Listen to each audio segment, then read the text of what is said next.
সময়ের ব্যবধানে সবার সব রূপই দেখেছি।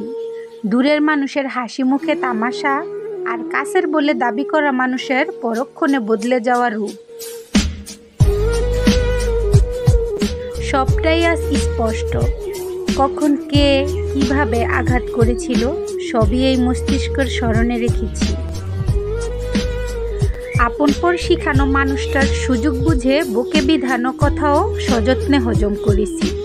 এখন সবই ভাগ্য বলে চালিয়ে নিচ্ছি, বাকিটা সৃষ্টিকর্তা দেখে নেবেন।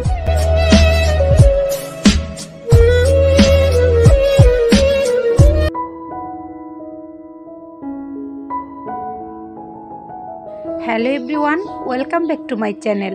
আই হোপ সবাই বেশ ভালো আছেন। আলহামদুলিল্লাহ, আমরাও ভালো আছি। তো অনেকটাই বিরতির পর চলে এলাম আপনাদের মাঝে। আমি মনিকা সোনারগাঁ থেকে বলছি। তো এটা হচ্ছে ঈদের তৃতীয় দিনের ভিডিও শ্যুট করা। এই তো আমার ননদরা এসেছিল আমাদের বাসায়। তো রাতের বেলা সবাই একসাথে মজা করছিলাম। তো সব মেয়েরা কিন্তু এমনই, ঈদের পর বাবার বাসায় তো বেড়াতে আসবেই। তো আমার দুই ননদ এখানে এসেছিল, আর বড় ননদ উনি তো ঢাকা থাকে, তো আসতে পারেনি কেননা তার মেয়ের পরীক্ষা। তো এদিকে সব বাচ্চারাই বায়না ধরেছে তারা ঘুরতে যাবে, আর মাঝে মধ্যে বাচ্চাদের এমনটাই তো মন রাখতেও হয়। আর তাই আমরা বাড়ির সবাই একত্রে, মানে আমার দুই ননদ, ননদের হাজবেন্ড, আমার দুই যা, আমরা একসাথে চলে এলাম সোনারগাঁ লোকশিল্প জাদুঘর। এমনিতেও অনেকবারই আসা হয়েছে জাদুঘরে, কিন্তু এই তো সবাই একসাথে বাচ্চা কাচ্চা নিয়ে তো আর কখনোই আসা হয়নি। আর বিশাল জায়গা জুড়ে এই জাদুঘর অবস্থিত, কিন্তু এমনিতেও যদি সকালে আসা যায় তাহলে কিন্তু পুরোটাই মোটামুটি ঘুরে দেখাই যায়। কিন্তু আমাদের কিন্তু আসতে অনেকটাই লেট হয়ে গেছে, প্রায় 3টে বেজে গেছে। আর আমরা যেহেতু বাসা থেকে দুপুরের খাবার খেয়ে এসেছি, তো হালকা পাতলা কিছু বাহির থেকে খাবার নিয়ে এই তো ভিতরে মেন গেট দিয়ে চলে এলাম। আর এদিকে বাচ্চারা তো মহা খুশি, আসলে তাদের জন্যই তো আজকের এই আয়োজন। তো আসলে আমরা কিন্তু অনেক মানুষ একসাথে এসেছি, কিন্তু সবাই তো আর একসাথে ঘোরাঘুরি করলে হবে না। তো যারা যার মতো, যার যার মতোই আমরা চলে এসেছি। তো সবাই তার ফ্যামিলি নিয়ে যার যার পথে চললাম ঘুরে দেখার জন্য। আমার যা তার বাচ্চা কাচ্চা নিয়েছিল এক পাশে, আর আমার ননদ তার হাজবেন্ড বাচ্চা কাচ্চা নিয়ে এসেছিল আরেক পাশে। আর এই তো আমি আবিরানি।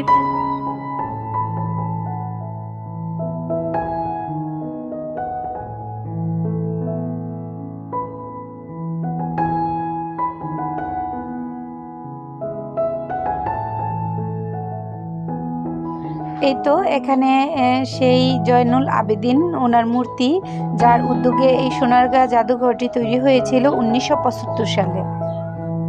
আর সময়ের ব্যবধানে কিন্তু অনেকটাই চেঞ্জ করা হয়েছে, আর নতুনত্ব কিছু তৈরিও করা হয়েছে। যেমন এখানে বাঁশ আর বেতের তৈরি ঘর আর আসবাবপত্রগুলো, এগুলো কিন্তু আগে ছিল না যখন আমি আরও গিয়েছিলাম। তো এটা হচ্ছে কারুপল্লী। তো এখানে বিভিন্ন ধরনের কারুকাজে নির্মিত অনেক আসবাবপত্র, তারপর হচ্ছে কাঁথা, বিভিন্ন ধরনের জিনিসপত্রই এখানে রাখা হয়েছে এই মিউজিয়ামটাতে। এই তো এখানে মেন ডোর দিয়ে ঢোকার পথেই হচ্ছে এই ফটোগুলো। আর অনেক মানুষ থাকার কারণে কিন্তু পুরোটাই শ্যুট করতে পারছি না।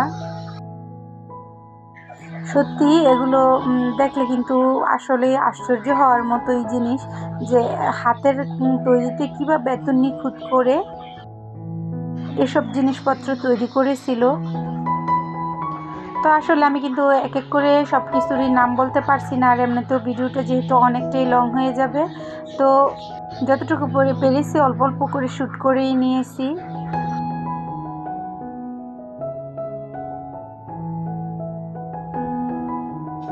তো অনেক মানুষ থাকার কারণে যেহেতু ছোট বাচ্চা, তো তাদের কিন্তু আর হাতছাড়া করাই যায় না। তো তাদেরকেও ধরে রেখেছি, আর এখানে ভিডিও শ্যুট করা হচ্ছে।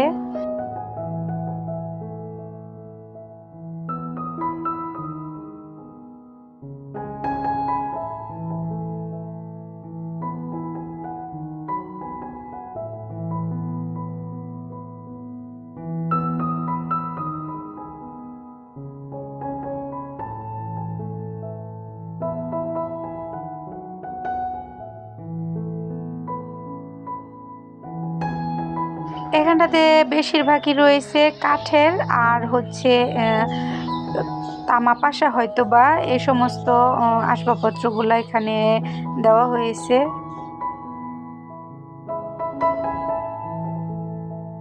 আর যেহেতু আমরা ঈদের পর এসেছি তাই মানুষ কিন্তু অনেক বেশি ছিল। আসলে মানুষের জন্য তেমন একটা চেপে ভালো করে ভিডিও করা শ্যুট করা হয়নি।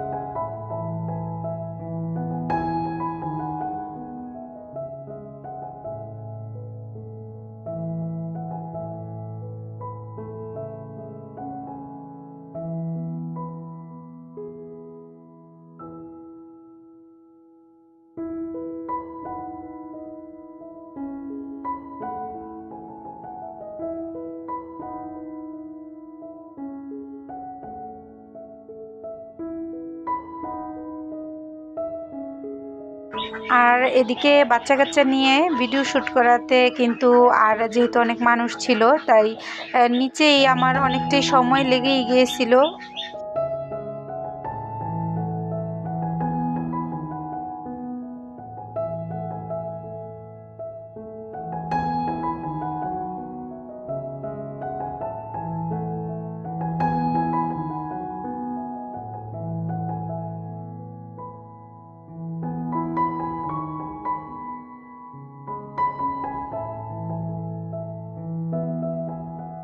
এদিকে নিচতলা সম্পূর্ণ ঘুরে এই তো চলে যাচ্ছি দোতলাতে। তো দোতলাতে এই তো যাওয়ার পথেই কিন্তু এখানে কাঁথা মানে নকশি কাঁথা, হাতে তৈরি নকশি কাঁথাগুলো ছিল।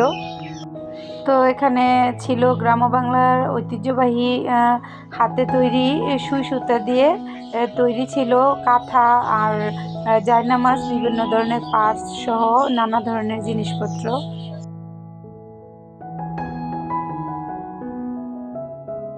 আর এই তো নিচটাতে কাচের ফ্রেমের ভিতরে ছিল বিভিন্ন ধরনের কাঠের এই জিনিসপত্র। আসলে সময় নিয়ে আসলে কিন্তু মন ভরে সব কিছুই দেখা যায়, খুঁটিনাটি সব কিছুই। তো যেহেতু সময় নিয়ে আসতে পারিনি তাই একটু তাড়াহুড়োই ছিলাম।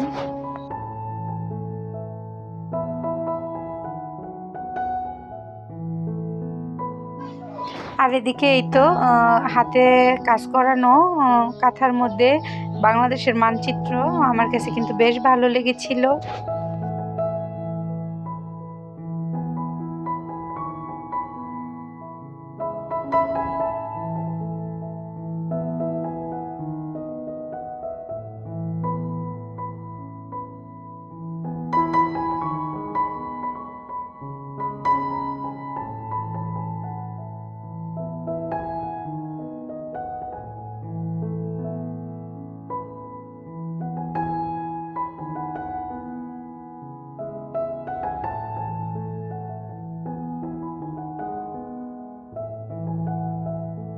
আর এই তো এখানে রয়েছে সে ঐতিহ্যবাহী জামদানি শাড়ি। তো এখানে বেশ কয়েকটি শাড়ি রাখা হয়েছে। আর শাড়িগুলার কাজ, কম্বিনেশন সব মিলিয়ে কিন্তু খুবই অসাধারণ লেগেছে আমার কাছে।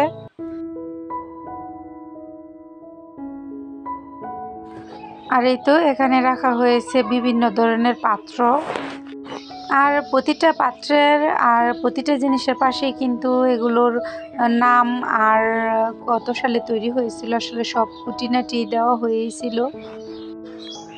তো সময় স্বল্পতার কারণে যার ভিডিও করা হয়নি আমার। আর আমার আসলে আবিরের বাবা কয়েক বছর ধরে কিন্তু ঈদের মধ্যে ছুটি পায় না, যে কারণে আর আমরা তেমন একটা ঘোরাঘুরিও করা হয় না আমাদের। তো যখন সে আগে ঈদে ছুটি পেত তখন কিন্তু আমরা নানান জায়গায় আমাদেরকে উনি ঘুরতে নিয়ে যেত।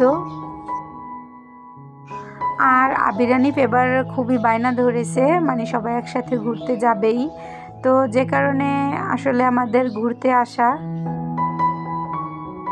তো আসলে যেদিন ঘুরতে গিয়েছি তো যাওয়ার পর একটা জিনিস বুঝতে পেরেছি যে তো বাচ্চা কাচ্চাদের তার বাবাকে ছাড়া ঘুরতে নিয়ে যাওয়া বা কোথাও বের হওয়াটা কিন্তু আসলেই অনেক কষ্টের।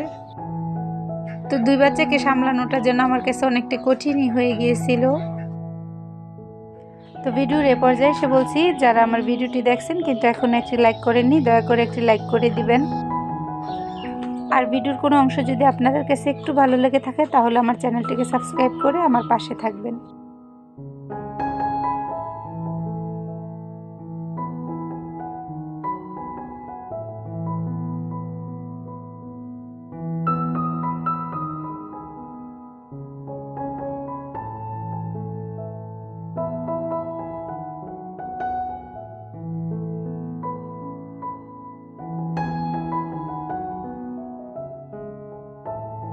তো এখানে কিন্তু দোতলায় মোটামুটি ভালোই সব কিছু দেখিয়ে নিয়েছি, আর এদিকে তিনতলায় যাওয়া হয়নি।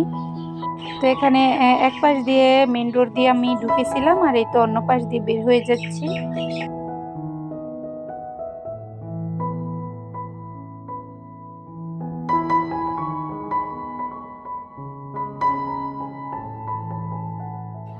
আর এদিকে বাম পাশ দিয়ে কিন্তু ঘোরার মতো কোনো জায়গা ছিল না, আর এই তো আমরা ডান পাশ দিয়ে চলে যাচ্ছি।